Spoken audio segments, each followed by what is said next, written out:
भारत में कृषि से जुड़े 60 से 80% कार्य महिलाएं करती हैं, जबकि उनको केवल 13% जमीन पर ही अधिकार प्राप्त है। महिलाओं की सामाजिक और आर्थिक तरक्की के बारे में तब तक नहीं सोचा जा सकता है जब तक हाशिए पर जी रही ऐसी महिलाओं का जीवन बेहतर बनाने का प्रयास सफल न हो। ऐसा ही एक प्रयास भारत सरकार के राष्ट्रीय ग्रामीण आजीविका मिशन के तहत कृषि सखी प्रोग्राम द्वारा किया गया है। इसकी एक मिसाल है केरल के तिरुवनंतपुरम जिले की कुछ ग्रामीण महिलाएं। तिरुवनंतपुरम की महिला किसान अपनी कृषि उपज में तकनीकी परिवर्तन कर एक अच्छी आमदनी कमा रही हैं।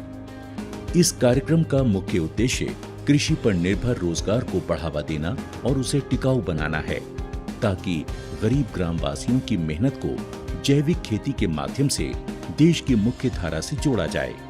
ग्रामीण विकास मंत्रालय के कृषि सखी का मकसद ही है लोगों की पहचान कर उन्हें उपयुक्त कौशल सिखाया जाए, ताकि वो आर्थिक और सामाजिक संसाधनों की कमी की वजह से कहीं पिछड़ न जाएं। कृषि सखी इसके बाद स्ट्रक्चर अभ्यास कार्यक्रम के द्वारा कृषि पारिस्थितिक प्रणाली को उपयोग में लाती है, जहां खेती कर जमीन, कीड़ों का प्रबंधन और उपज की देखरेख सिखाई जाती है। इसके अलावा इन उत्पादों को बाजार से जोड़ने की जानकारी और मार्केटिंग के बारे में भी सिखाया जाता है। कृषि सखी सारी यात्रा में साथ होती है, लेकिन कृषि सखी कोई कर्मचारी नहीं है, बल्कि ये एक सेवा प्रदाता है। केरल के तिरुवनंतपुरम जिले के कोडुवाचनूर गांव में मीना पिछले 6 सालों से इसी तरह की गतिविधि तंत्र पर काम कर रही हैं। मीना को कृषि के क्षेत्र में काम करते हुए अब 10 साल हो चुके हैं। इसकी 2 बेटियां हैं और उनका सपना है कि वे दोनों बड़ी होकर कृषि अधिकारी बने, ताकि वो किसानों के जीवन को बेहतर बनाने में मदद कर सकें। मीना ने पिछले 6 सालों में सीआरपी के तहत अब तक 5000 समुदाय सदस्यों को प्रशिक्षित किया है। ऐसी ही एक सदस्य वत्सला कुमारी भी हैं, जो महिलाओं के एक दल के साथ मिलकर जैविक उर्वरकों के इस्तेमाल द्वारा सब्जियां और फल उगाती हैं। इनके पति भी इसी क्षेत्र में काम करते हैं। एक अच्छी गुरु की तरह मीना ने वत्सला को इस बात के लिए तैयार किया है कि वो अपने उत्पादों को बाजार में सीधा स्थानीय दुकानों को बेच सके। वत्सला को मिले इस आत्मविश्वास से अब उसे काफी मुनाफा हो रहा है।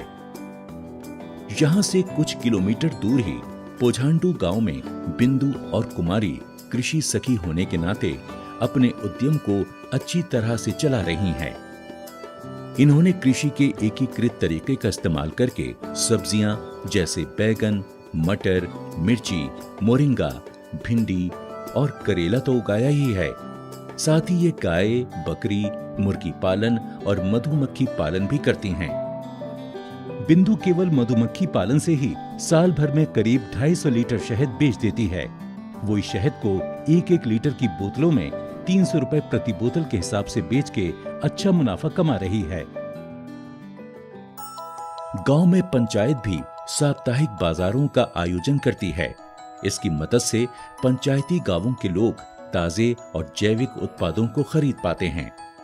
किसी भी नए उद्यम की तरह कृषि सखी भी सिर्फ एक ही काम तक सीमित नहीं है।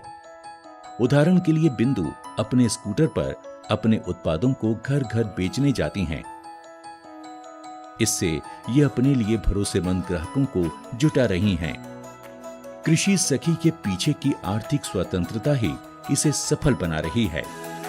कृषि सखी आज एक विचार नहीं रह गया है, बल्कि ये जमीनी स्तर पर महिलाओं और गांवों की तरक्की का एक सफल माध्यम बनकर सामने आया है। महिलाओं की आपसी भागीदारी और आत्मविश्वास के साथ इन्हें आत्मनिर्भर बनाने में इसका महत्वपूर्ण योगदान है।